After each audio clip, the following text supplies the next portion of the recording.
Hello, আসসালামু আলাইকুম guys, কেমন আছেন আপনারা সবাই? আশা করি অনেক বেশি ভালো আছেন। আজকে আমরা জানতে চলেছি solo leveling dragon rocket chapter 34 সম্পর্কে। তো চলেন ভিডিওটি শুরু করা যাক। এপিসোডের প্রথমে আমরা সোকে দেখতে পাই যে আম্মুদকে বহন করে প্রথমে সিটআপ কমপ্লিট করে এবং তারপর স্কোয়াডটা কমপ্লিট করে নেয় এবং রিকভারি এর জন্য অনেকগুলো ইনস্ট্যান্ট রিকভারি এর বোতলও খালি করে ফেলে। এরপর সে আম্মুদকে কাঁধে নিয়েই 10 কিলোমিটার রানের যে কোয়েস্টটি আছে সেটা কমপ্লিট করতে থাকে। আম্মুদ তখন ভাবে যদিও ট্রেনিং করতে সে স্কিল ইউজ করছে, কিন্তু আমি ভাবিনি সেটা করতে পারবে। ইয়ং মোনা কখনো হাল ছেড়ে দেয় না, বরং সবসময় একটা সলিউশন বের করার চেষ্টা করে। সে হয়তো একদিন তার নাক এবং বাকি মোনাকদের থেকেও অনেক বেশি পাওয়ারফুল হতে পারবে। তখন আমরা হঠাৎ একটি আওয়াজ পাই এবং দেখতে পাই সুহোর অবস্থা অনেক বেশি খারাপ হয়ে গেছিল। আর সুহো যেহেতু ট্রেনিং করার সময় গ্রের সঙ্গে বন্ড স্কিল ইউজ করছিল, এজন্য গ্রের অবস্থা অনেক বেশি খারাপ হয়ে আছে। তখন স্টার্টস উইন্ডোতে কোয়েস্ট কমপ্লিট এর নোটিফিকেশন আসে। সুহো তখন তার রিওয়ার্ড গুলো চেক করে। এখানে তার স্ট্রেন্থে 1 পয়েন্ট পেয়েছে এবং ফিজিক্যাল ডিফেন্সে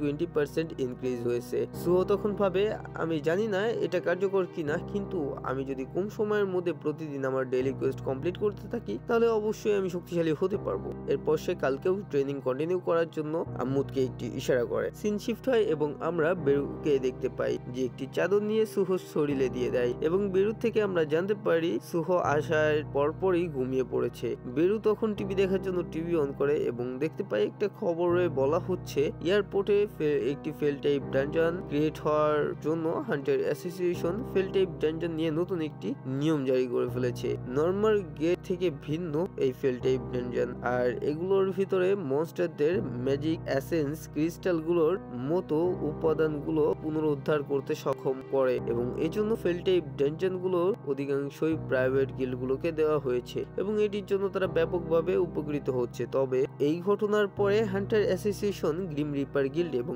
অন্যান্য গিল্ডগুলোর বিরুদ্ধে দ্রুত পদক্ষেপ নেবে, যে গিল্ডগুলো হাই র্যাঙ্কের ফেল টাইপ ডানজন নিয়ে বসে আছে। সিন শিফট হয় এবং আমরা লিমিনসুংকে দেখতে পাই, যে কিনা কোনো একটা রিপোর্ট দেখে অনেক বেশি রেগে যায়। লিমিনসুং এর সামনে থাকা হান্টার অ্যাসোসিয়েশন থেকে আসা অফিসার তখন বলে, হান্টার লিমিনসুং, গ্রিম রিপার গিল্ডের কাছে অনেকগুলো হাই র্যাঙ্কের ফেল টাইপ ডানজন আছে। এই ফেল টাইপ ডানজন গুলোর জন্য ওয়ার্ল্ডটা ব্যাপকভাবে ক্ষতিগ্রস্ত হচ্ছে এবং আমরা এটা মেনে নিতে পারছি না। হান্টার অ্যাসোসিয়েশন বি র্যাঙ্কের ফেল টাইপ ডানজন বাজুফিল্ডকে ক্লিন করার নির্দেশ দিয়েছে। তার উপর আপনি তো হান্টার হিসেবে অনেকদিন কাজও করেন না, আর আপনি যদি আপনার হান্টার লাইসেন্সটি রাখতে চান তবে বাজুফিল্ড রেডে আপনাকে অংশ নিতে হবে। তখনই লিমিনসুং ইমাজিন করে অ্যাসোসিয়েশন লিডার অনেক বড় হয়ে গিয়েছে এবং লিমিনসুংকে ধরে ফেলেছে, কারণ বাজুফিল্ড হচ্ছে বর্তমানে সব থেকে বড় স্টারডাস্ট ফ্যাক্টরি। এরপর মিনসুং ভাবে হান্টার অ্যাসোসিয়েশনকে তার শত্রু বানাতে হলেও সে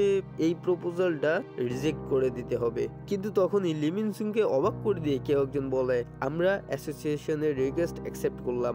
অফিসার তখন সেই ব্যক্তিকে থ্যাঙ্কস জানায়, আর আমরা জানতে পারি এটি আসলে লিম তেইগু এবং এই গ্রিম রিপার গিল্ডের গিল্ড মাস্টার।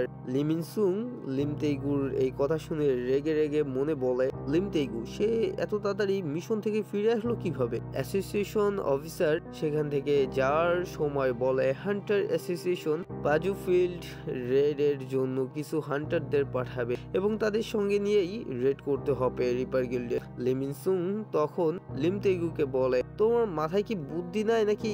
তুমি জানো এই ফেল টাইপ ডানজনটির মূল্য কত? লিম তেইগু তো উত্তরে বলে, তোমার কি মনে হয় এই ফেল টাইপ ডানজনকে ক্লিন করা হান্টার অ্যাসোসিয়েশনের টার্গেট? তারা হয়তো জানতে পেরে গেছে তুমি তাদের থেকে লুকিয়ে কি করছিলে। তুমি আমার কথা তো শোনোই নাই, আমি তোমাকে মানা করছিলাম, উল্টো আমার অনুপস্থিতিতে তুমি আমার গিল্ডের মেম্বারদের নিয়ে নিজের ইচ্ছামতো কাজ করাচ্ছ, তোমার সাহস অনেক বেশি। এরপর লিম তেইগু রেজ মোড়ে চলে গিয়ে বলে, মিনসুং তুমি কি এখনো আমাকে নিজের ড্রাইভার মনে করছো নাকি? তখন আমরা লিমিনসুং এর চোখে মুখে অনেক বেশি ভয় দেখতে পাই। কিন্তু তখনই লিম তেইগুর ফোনে কোনো একটা নোটিফিকেশন আসে এবং সে সেটা দেখে বলে, কোরিয়াতে নিউ একটি এস র্যাঙ্কের হান্টার অ্যাপিয়ার হয়েছে।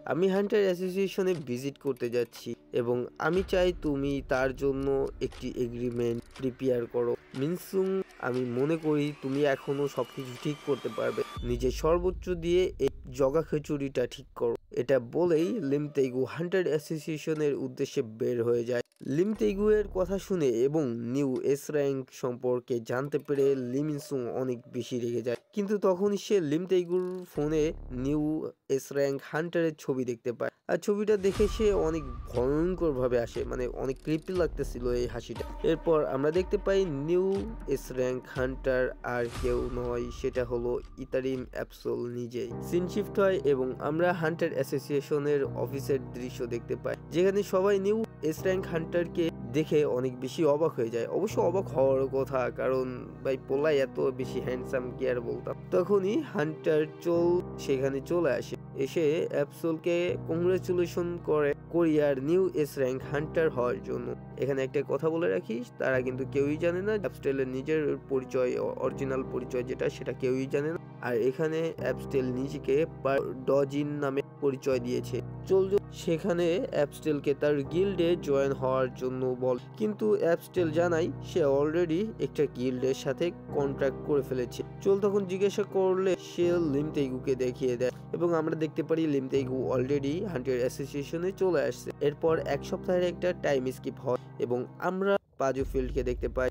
মিহো সেখানে এসে নিজের পরিচয় দিয়ে বলে হান্টার অ্যাসোসিয়েশন তাকে এখানে পাঠিয়েছে। তখন লি মিনসুং তার কাছে আসে এবং অনেক সুন্দর করে কথা বলতে থাকে। মিনসুং বলে, আপনাকে আসার জন্য ধন্যবাদ, মনে হচ্ছে এই ফেল টাইপ ডানজনটার জন্য আপনার এক্সট্রা কাজ করা লাগছে। মিহো উত্তরে বলে, আরে না, এটা কোনো বিষয় না। কিন্তু মিহো মনে মনে বলছিল, বাহ মিনসুং, তুমি তো অনেক ভালো অ্যাক্টিং করতে পারো, তুমি আসলে খারাপ হলেও সবার সাথে অনেক ভালো ব্যবহার করছো এবং ভালো হওয়ার নাটক করছো। পাজু ফিল্ডের মধ্যে যা কিছু হচ্ছে তা সবার সামনে আজকে জানতে পারবে, আর আমি নিজে তোমার মুখোশ খুলবো। আর নিউ এস র্যাঙ্ক ডোজিন ও রিপার গিল্ডে যোগ দিয়েছে আর এই রেডেও পার্টিসিপেট করবে। তারপর আমরা জানতে পারি এই রেডে আসলে দুইটা টিম থাকবে, একটা হলো রিপার গিল্ড থেকে অ্যাস্ট্রল এবং মিনসুং এর টিম, এবং হান্টার অ্যাসোসিয়েশন থেকে মিহো এর টিম। মিহো আবারও মনে মনে বলে, ঠিক আছে, আমার যদি মনে হয় খারাপ কিছু ঘটবে তখন আমার সেটা করতে হবে। আর তখন সবাই রেডি হয়ে যায় পাজু ফিল্ডে রেড করার জন্য। তো এখানে এই চ্যাপ্টারটি শেষ হয়ে যায়। আশা করি আপনাদের কাছে ভিডিওটি ভালো লেগেছে। যদি ভালো লেগে থাকে তাহলে অবশ্যই একটি লাইক করে দিবেন এবং চ্যানেলটি সাবস্ক্রাইব করতে ভুলবেন না।